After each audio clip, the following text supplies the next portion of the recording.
चुनारगढ़ राज्य में एक किसान रतन रहता था। उसके 2 बेटे थे, सुधीर और सुरेश। दोनों भाइयों का व्यवहार एक दूसरे से एकदम विपरीत था। सुधीर भोला भाला और सच बोलने वाला इंसान था, वहीं सुरेश अपने फायदे के लिए कुछ भी कर सकता था। समय और परिस्थिति के अनुसार वो अपनी ही कही बात को झूठा साबित कर देता था। अपनी बात से ऐसे बदलता था कि गिरगिट भी शर्मा जाए। सुधीर के भोले भाले और सच बोलने के स्वभाव के कारण हमेशा लोग उसका मजाक उड़ाते रहते थे। गुरुजी के पास लौटते समय, सुरेश, तू गुरुजी के पास झूठ क्यों बोला कि माँ बीमार थी, इसलिए तुम घर का सारा काम किए हो? मैंने गुरुजी का घर पर दिया गया काम नहीं किया था। अगर मैं सच बोल देता तो गुरुजी से मार भी खाता और सभी बच्चे मजाक उड़ाते सो अलग। लेकिन इसके लिए माँ को बीमार बताना ठीक नहीं है। अच्छा, तो सच बोलकर मार खाना ठीक है क्या? हम वैसा काम ही नहीं करेंगे कि हमें झूठ बोलना पड़े। दोनों भाई अपनी अपनी बातों को सही ठहराते हुए घर आ जाते हैं। आ गए बेटा, चलो खाना खा लो, उसके बाद खेत पर जाकर पिताजी को खाना और दवा पहुंचा दो। माँ, मुझे ठंड लग रही है, सुधीर को भेज दो। ठीक है, तो तुम घर का सारा साफ सफाई का काम कर दो, सुधीर खाना और दवाई लेकर चला जाएगा। ठीक है माँ, मैं ही चला जा रहा हूँ पिताजी के पास। ये ले और खाना खाकर जल्दी जा, वैद्य जी ने कहा है कि समय पर दवा देनी है। सुरेश खाना और दवा लेकर खेत की ओर चल देता है। रास्ते में कुछ दोस्त मिल जाते हैं और सुरेश उनके साथ खेलने लग जाता है। इधर खेत में ठंड ज्यादा पड़ रही थी। रतन को भूख भी लगी थी, लेकिन घर से कोई खाना लेकर अभी पहुंचा नहीं था। रतन बहुत देर तक इंतजार करता है। उसके बाद पानी पीने के लिए बगल की नदी के पास जाता है। तभी उसके दिमाग में एक झटका लगता है और उसे पैरालिसिस मार देता है। वो वहीं गिर जाता है। थोड़ी देर बाद वहाँ सुरेश पहुँचता है। पिताजी, पिताजी आप कहाँ हो? आपके लिए खाना और दवा लाया हूँ। ओह, पिताजी किधर हो? बोलते क्यों नहीं? अरे, ये ऊ आ की आवाज किधर से आ रही है? पिताजी, क्या आप ही बोल रहे हैं? सुरेश दौड़कर रतन के पास पहुंचता है। अरे पिताजी, आपको क्या हो गया? आपका हाथ पैर कैसे मुड़ गए हैं? अरे कोई बचाओ! रामू काका, हरिया भैया दौड़कर यहाँ आओ, देखो ना पिताजी को क्या हो गया। खेत पर काम कर रहे सभी लोग वहाँ दौड़कर पहुँचते हैं। किसी तरह रतन को टांग कर घर लाया जाता है। घर पर सुनीता रोने लगती है। घर में कोहराम मच जाता है। वैद्य जी आते हैं और बताते हैं कि रतन को पैरालिसिस का अटैक आया है। कुछ दवाइयाँ देकर वो चले जाते हैं। अगले दिन सुबह, देखो बेटा, पिताजी से अब काम तो होगा नहीं, इसलिए अब खेत पर काम तुम दोनों को ही करना होगा। भैया हमेशा पिताजी के साथ खेत पर जाते थे, इसलिए वे ही खेती करेंगे। मैं मंडी में अनाज बेच आऊंगा। सुरेश ठीक कह रहा है माँ, मैं खेत पर चला जाऊंगा।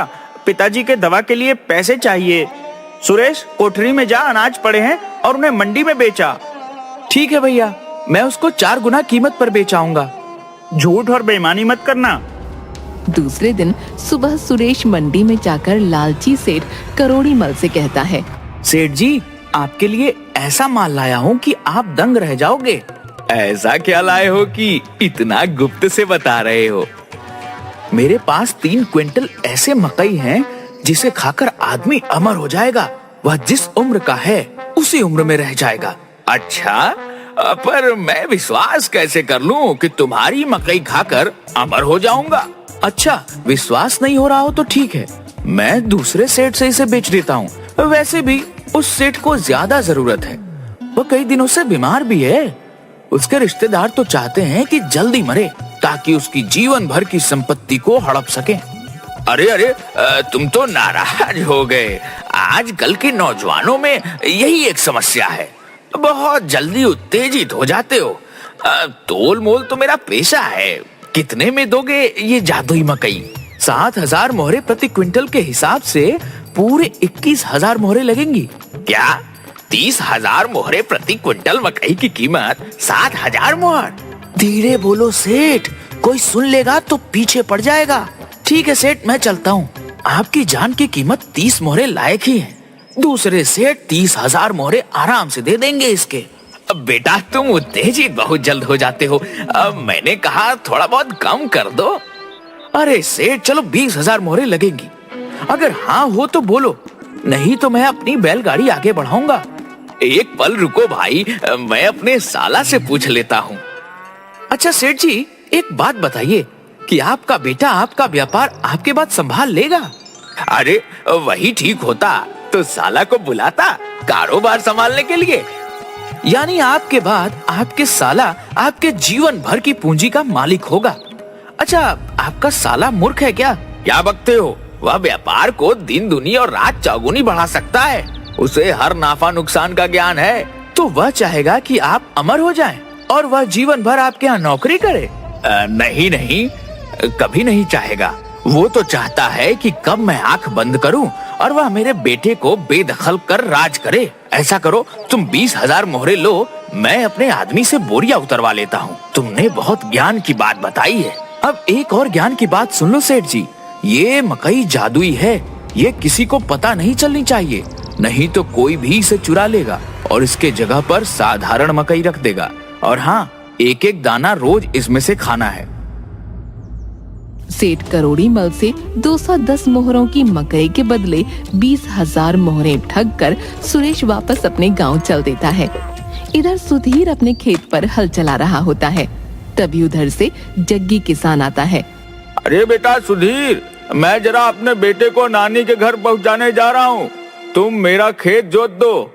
ठीक है काका, आप जाओ, मैं आपका खेत जोत दे रहा हूँ। उधर सुरेश मंडी से लौट रहा था तो देखा कि सुधीर जग्गी काका का खेत जोत रहा है। अरे भाई, तू यहाँ क्यों काम कर रहा है? अपने खेत का काम पूरा हो गया क्या? नहीं भाई, वो जग्गी काका अपने बेटा को नानी घर छोड़ने गए हैं।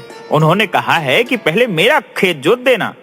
अरे भाई, वो तो अपना काम करने गया हुआ है और तू यहाँ अपना काम छोड़कर उसका काम कर रहा है। शाम हो गया है, चला बैलगाड़ी पर बैठ, घर चलते हैं।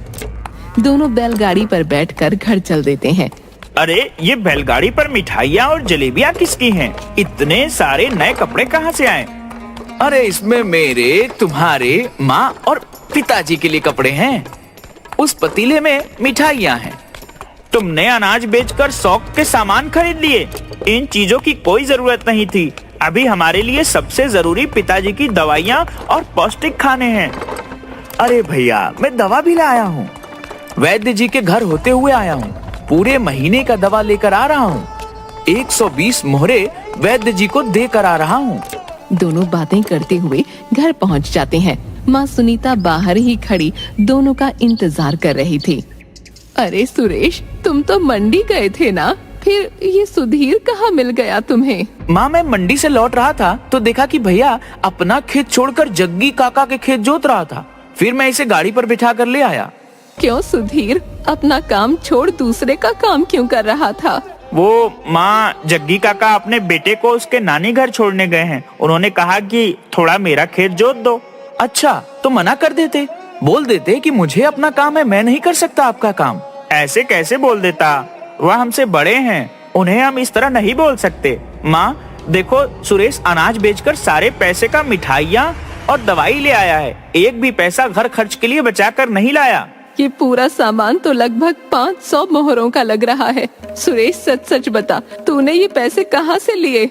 कसम से माँ, मैं यह सारा सामान अनाज बेचकर ही लाया हूँ और यह 1500 मोहरे भी मेरे पास बचे हैं। सुरेश बताता है कि किस तरह लालची सेठ को उल्लू बनाकर वो 20,000 मोहरें ऐंठ कर लाया है। सुधीर सुरेश को समझाता है कि ये बहुत बुरी बात है, कल जाकर वो उसकी मोहरें वापस कराए। उधर राजा का रसोइया सेठ करोड़ी मल के यहाँ राशन लेने जाता है और मकई की वही बोरियों को गाड़ियों पर लादने को कहता है। महाराज जी, ये 3 बोरियां छोड़कर आप कोई भी मकई की बोरियां हमारे दुकान में से ले सकते हैं, पर मैं ये आपको नहीं दे सकता। अच्छा, तो अच्छी गुणवत्ता वाली मकई अपने लिए और राज्य के मालिक राजा के लिए सामान्य मकई की बोरी। देखो सेठ, कान खोलकर सुन लो, राजन के लिए यही मकई जाएगा। चाहे जो कुछ हो जाए, मैं ये बोरियां नहीं दे सकता।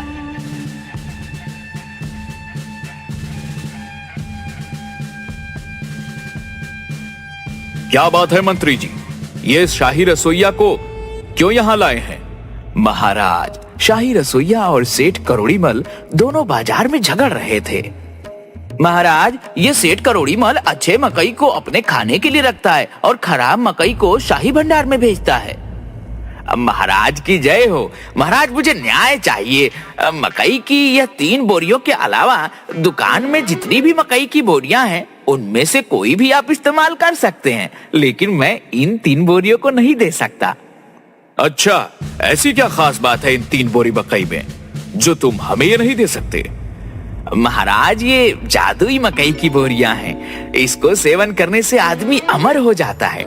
वह कभी बूढ़ा नहीं होगा, जिस अवस्था में है उसी अवस्था में रहेगा। इसे हमने एक किसान से 20,000 मोहरे देकर खरीदे हैं। महाराज, दुनिया में ऐसी कोई चीज नहीं है जो इंसान को अमर बना दे। यह सेठ झूठ बोलकर हमें बहला रहा है। 200 मोहर के मकई को 20,000 मोहर में कौन बुद्धू खरीदेगा? उस किसान को बुलाओ, दूध का दूध और पानी का पानी हो जाएगा। सैनिक सेठ करोड़ीमल के बताए हुए हुलिये पर सुरेश को पकड़कर राजा के पास पेश करते हैं। राजा के पास सुरेश सच सच बता देता है कि वो करोड़ीमल से पैसा ठगने के लिए ऐसा करके आया था। सुरेश, तुमने बेईमानी और चालाकी से सेठ का मोहरे ऐंठ लिया है। इस अपराध के लिए हम तुम्हें 3 साल के कारावास की सजा सुनाते हैं। साथ ही करोड़ीमल को लालच न करने का चेतावनी दी जाती है। महाराज की जय हो। मेरा नाम सुधीर है और मैं इसका बड़ा भाई हूँ। महाराज, हमारे गुरुजी बताए हैं कि अपराधी अगर अपनी गलती को स्वीकार कर ले तो उसे सुधारने का अवसर अवश्य प्रदान करना चाहिए।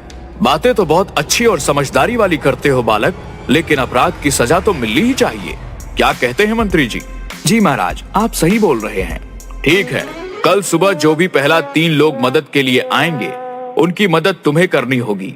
तुम्हारे पास 20,000 मोहरों में से 500 मोहरे अपने पास रखकर शेष मोहरों को मदद में लगाने की इजाजत है। दूसरे दिन सुबह पहला फरियादी एक बूढ़ी औरत आती है। महाराज की जय हो। कल रात आंधी में मेरा घर गिर गया, मेरी बकरी भी दबकर मर गई। मेरा कोई नहीं है, अब मैं क्या करूं? कैसे जीवन यापन करूं?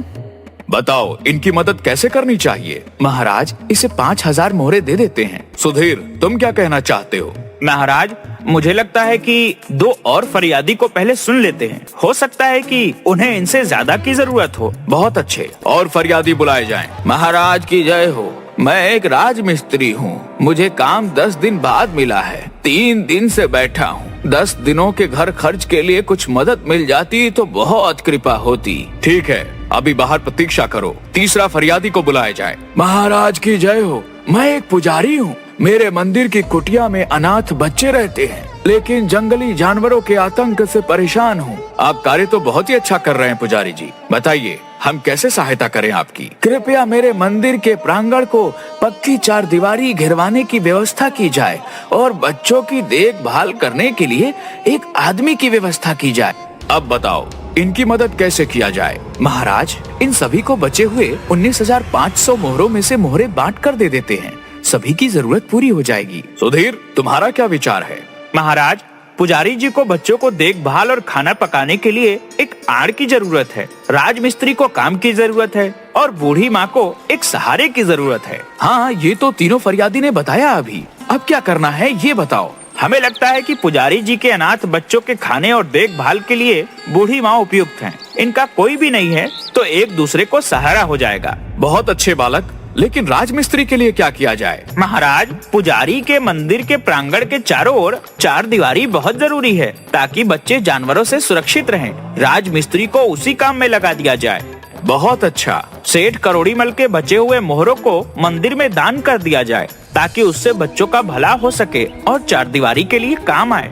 वाह, मैं तुम्हारे न्याय से बहुत प्रसन्न हुआ। तुम्हारे भाई का सजा माफ किया जाता है और तुम्हें मंत्री जी का सहायक नियुक्त किया जाता है। हमें ऐसे ही नेक दिल और ईमानदार आदमी की जरूरत है।